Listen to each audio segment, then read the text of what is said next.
అంటే మీరు in the sense you and Radha Mohan గారు మీరు సెలెక్ట్ చేసుకున్న టీము మీకు అసలు బిజినెస్కి ఏ విధంగా హెల్ప్ అవుతుంది అనుకుని సెలెక్ట్ చేసుకున్నారు వీళ్ళని? అంటే అండి ఈ కథకి పర్ఫెక్ట్గా మ్యాచ్ అవుతారు సార్. మా మా మా ప్రొడ్యూసర్ కూడా ఫస్ట్ తీసుకొని చేద్దాం అనుకున్నప్పుడు మనకు అనుకున్న బడ్జెట్కి ఈ ముగ్గురితోని వచ్చే బిజినెస్ సరిపోతుంది అనేసి తను ఆల్రెడీ ఫిక్స్ అయి ఉన్నారు. తన లెక్కలు తనకు ఉంటాయి కదా సార్. సాయికి మన బెల్లంకొండ సాయి శ్రీనివాస్ హిందీ మార్కెట్ ఎంత ఉంది, బెల్లంకొండ సాయి శ్రీనివాస్ అనగానే ఇప్పుడు ఇవాళ రేపు హిందీ మార్కెట్ మీద ఎక్కువ డిపెండ్ అయిపోతుంది. ఉంది మార్కెట్ ఇది ఉంది, ఆ లెక్కల క్యాలిక్యులేషన్ ఉంది కదా సార్. ఆల్రెడీ అప్పటికి సాయి గారికి ఆల్రెడీ అడ్వాన్స్ ఇచ్చున్నారు రాధామోహన్ గారు. ముందు అడ్వాన్స్ ఇచ్చారు, కానీ ఈ సినిమాని చేద్దామని కాదు, సినిమా చేద్దాం అనుకున్న ప్రాసెస్లో ఈ సినిమా చేద్దాం మనకి పైప్ లైన్లోకి వచ్చింది మనకి.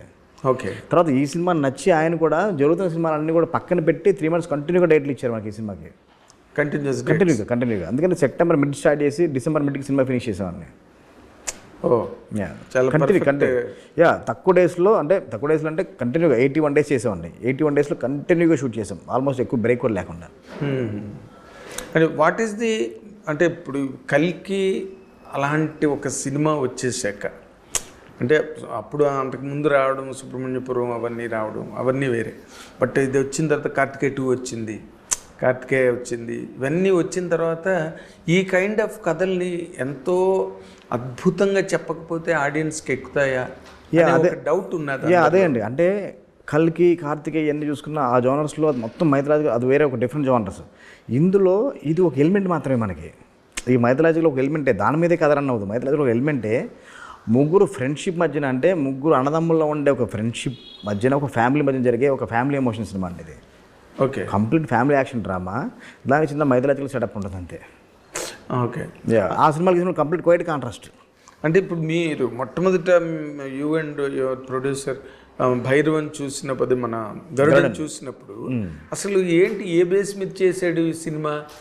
ముగ్గురు కుర్రాళ్ళు అనగానే మనకు మన ఊరు పాండవులు ఉన్నది ఊర్లో గ్రామంలో, అది కాదండి. ఆ విలేజ్లో ఆ టెంపుల్ సంబంధించి ఒక కాన్ఫ్లిక్ట్లో ముగ్గురు ఫ్రెండ్స్ అందులో ఇరుక్కోవాల్సి వస్తుంది.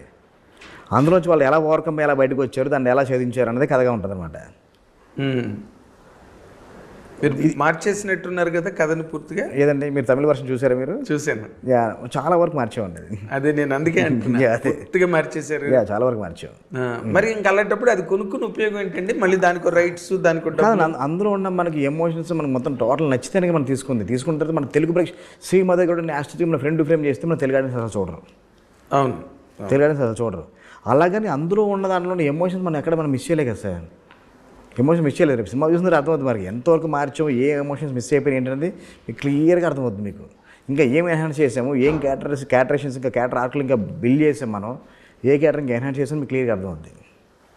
నాకు అదే అర్థం కాదనమాట. ఎందుకంటే ఇప్పుడు సీతారాముల సినిమా వచ్చిన తర్వాత తమిళ్లో మన్నన్ వచ్చింది. సీతారాములే మన్నన్. ఓకే, మళ్ళీ మన్నన్ రైట్స్ కొనుక్కుని దేవర ప్రసాద్ గారు మళ్ళీ గరాన మూడని తీశారు. ఇప్పుడు మీరు ఎందుకు దానికి అంటే అప్పట్లో ఎందుకు చేశారంటే, అప్పుడు ఈ సినిమా అంటే స్టార్ హీరోని బట్టి డెఫినెట్గా మారిపోతుండేది. హీరో మారిన తర్వాత సేమ్ కథ సెటప్ ఎంతమంది చేసినా జనాలు చూస్తుండే వాళ్ళు, సేమ్ టైటిల్తో సేమ్ కథతో కూడా సినిమాలు వస్తుండే, సేమ్ అలాంటి సెటప్తో. ఇప్పుడు అలాంటి సెటప్ లేదు. ఇప్పుడు సినేరియో మారిపోయింది. ఏంటి మీరు సినేరియో మారిపోయిన సినేరియోని ఏంటి గమనించారు మధ్య రోజుల్లో? సినిమా అన్నది మనం రియలిస్టిక్గా ప్రజెంట్ చేయకపోతే సినిమా చూసే రోజులు పోయినాయండి. డ్రామాను కూడా చాలా రియలిస్టిక్గా ప్రజెంట్ చేయాలి. ఒక మెలో డ్రామాగా ప్రజెంట్ చేస్తే జనాలకు ఎవరికి కనెక్ట్ అవ్వట్లేదు. మినిమం ఎంటర్టైన్మెంట్ సినిమా తీసినా చాలా లైవ్లీగా ఉండాలి. లేకపోతే మన కోర్ట్ రూమ్ డ్రామా కోర్ట్ అని వచ్చింది, అది తీసినా చాలా లైవ్లీగా ఉండాలి. ఇప్పుడు నాంది అనే సినిమా అంత ఎమోషనల్ ఇప్పుడు తీస్తే జనాలు చూస్తారు లేదని నాకు చిన్న డౌట్ కూడా ఉందన్నమాట. ఎందుకంటే కోర్ట్ అనే సినిమా ఇంత లైటర్ వే చేస్తే చాలా పెద్ద హిట్ ఇచ్చారు సినిమాని. అవును, కోర్ట్ రూమ్ డిస్కషన్స్ కూడా చాలా సింపుల్గా ఉన్నాయి, పెద్ద ట్విస్టులు కూడా లేవు. నేను ఆంధ్రలో ట్విస్టులు కూడా లేవు, అయినా కానీ చాలా పెద్ద హిట్ అయింది సినిమా. అంటే జనాల మైండ్ సెట్ మారుతుంది దాని ప్రకారం మనం కూడా మారుతూ ముందుకు వెళ్ళాల్సిందే. ఓకే, అంటే దీన్ని లైటర్ వే చేశారా కంప్లీట్గా? లైటర్ వే కాదండి, లైటర్ వే కాదు, లైటర్ వే చేసి ఫిల్మ్. అంటే ఏ సీన్ అయితే మనం దాన్ని బలంగా చెప్పాలో, ఏ సీన్ అయితే ఎమోషన్ మనం స్ట్రాంగ్గా చెప్పాలో ఆ సీన్ చాలా స్ట్రాంగ్గా చెప్పారు. మీకు బేసిక్గా నీకు ఎవరి ఇంప్రెషను, ఎవరి ఇన్ఫ్లుయెన్స్ ఎక్కువ ఉంది నీ మీద డైరెక్టర్గా? నాకు రాజమౌళి గారి ఇన్ఫ్లుయెన్స్ ఎక్కువ ఉంటుందని నాకు అనిపిస్తుంది. నా వరకు నాకు అనిపిస్తుంది రాజమౌళి గారి ఇన్ఫ్లుయెన్స్ ఎక్కువ ఉందని నాకు అనిపిస్తుంది. ఓకే, ఎందుకంటే ఎమోషన్స్ని హ్యాండిల్ చేసేటప్పుడు నాకు చాలా ఇష్టం. ఆయన ఎమోషన్స్ని హ్యాండిల్ చేసే విధానం నాకు చాలా ఇష్టం. ఓకే, నాకు ఎమోషన్స్ చాలా ఇష్టం అండి. అంటే అందరూ అనుకుంటారు ఏడ్పించడానికి ఇష్టమే అనుకుంటారేమో, కానీ ఆ సీన్స్ నాకు ఎందుకు బాగా నచ్చుతాయి తీయడానికి. ఓ అంటే ఈ సినిమాలో ఎన్ని సీన్లు రాజమౌళిలో తీశారు? ఆ రేంజ్లో తీయడం మనకి ఇంపాసిబుల్ అండి. ఎందుకంటే ఆయనకున్న వేరు, ఆయనకున్న స్కేల్ వేరు, ఆయనకున్న పరిధి వేరు. ఒక సీన్ ఎన్ని రోజులను షూట్ చేయొచ్చు. మనకున్న పరిధిలో ఆయన ఇన్స్పిరేషన్గా తీసుకొని మనం తీయగలం తప్ప ఆయన రేంజ్లో తీయాలంటే మనం ఇప్పుడైతే మన తర్వాత కాదండి. అది ఆయన ఎక్కడో స్కైలో ఉన్నారు అంతే ఆయన. కానీ కాదంటే ప్రతిదీ అంటే ప్రతి లెసన్ ప్రతిదీ నేర్చుకోవడం కదా సార్. రాజమౌళి గారి సినిమాని కొంత నేర్చుకుంటాము, అనిల్ రావిపూడి సినిమాని నేర్చుకుంటాము, మా బాస్ హరిశంకర్ గారి సినిమాని కొంత నేర్చుకుంటాము, క్యారెక్టరైజేషన్ డైలాగ్ ఎలా చెప్పాలన్నది.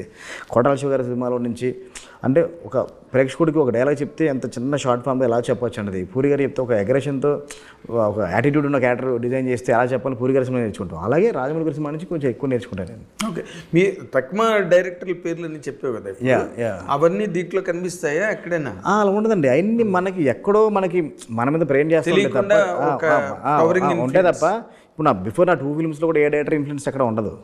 అలాగే ఈ సినిమా ఇన్ఫ్లుయెన్స్ ఉండదు. కాకపోతే మనకి ఎక్కడైనా మనం ఇన్స్పైర్ అవుతూ ఉంటాం మనకు తెలియకుండా. అంతే, ఎక్కడో ఆ మొమెంటరీ ఇన్ఫ్లుయెన్స్ ఉంటుంది.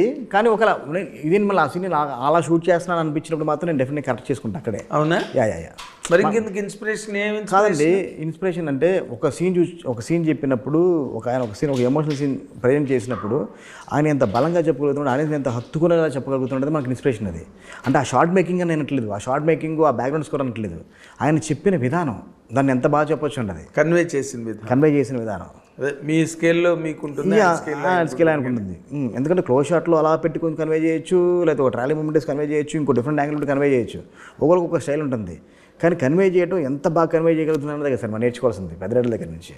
అఫ్ కోర్స్ అంటే ఇప్పుడు సినిమాలు ఎలాగయ్యాయి అంటే ఓ పక్కన హై స్కేల్ ఫ్యాంటసీస్ లైక్ కల్కి, రైట్, తర్వాత ఇంకో పక్కని కట్ చేస్తే విరూపాక్ష లాంటి పెద్ద హిట్టు, బ్లాక్ మ్యాజిక్, నిమ్మకాయలు, దుమ్ములు, మేకులు, ఒక కల్చర్, పులిమేర, అవన్నీ అలా.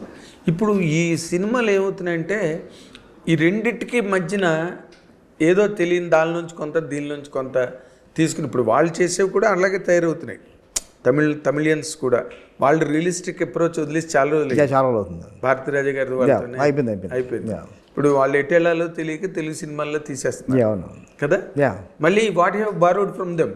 ఇప్పుడు ఈ రెండింటికి మధ్య ఈ సినిమాని ఎట్లా బ్యాలెన్స్ చేయడం కష్టం కదా.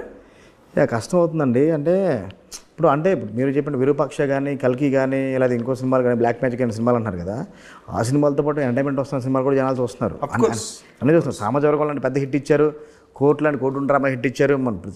రీసెంట్గా సింగిల్ చాలా మంచి హిట్ అది. ఆల్మోస్ట్ ఇంకా సామాజిక వర్గం కన్నా ఎక్కువ చేస్తుంటున్నారు సినిమా. అది ట్రేడ్లు అందరూ ట్వీట్లన్నీ చూస్తున్నాం, మన పేరు ఒకటి ఇట్లు బాగుంది. సినిమా కూడా బాగుంది. నేను ఈ ప్రమోషన్స్లో చూడలేకపోయాను. తర్వాత సమంత్ గారు ప్రొడ్యూస్ చేసిన సినిమా ఆ సినిమా రేంజ్కి ఆ సినిమా చాలా మంది బాగా చూశారు. అన్నింటిని మించి అసలు జగదేవుడి అతిలోక సుందరి రిలీజ్ చేసి అదిరిపోయింది. అంటే మనం ఏ చోటలో సినిమా వస్తుంది కాదండి, జనాలకి ఈ సినిమాకి నువ్వు వస్తే నిన్ను ఎంటర్టైన్ చేయబోతున్నావు కామెడీ సినిమాకి, లేదా ఒక ఎమోషన్ సినిమాకి ఎమోషనల్గా సినిమా తీసుకెళ్ళబోతున్నావు, ఒక మైథలాజికల్ ఇంకొక లోకంలో నుండి తీసుకెళ్ళబోతున్నావు, లేదా ఆ యాక్షన్ సినిమా నిన్ను యాక్షన్తో మెస్మరైజ్ చేయబోతున్నావు. అంటే మన హిట్ కానీ మార్కో కానీ ఒక నెక్స్ట్ లెవెల్ ఒక యాక్షన్ చూపించబోతున్నావు అని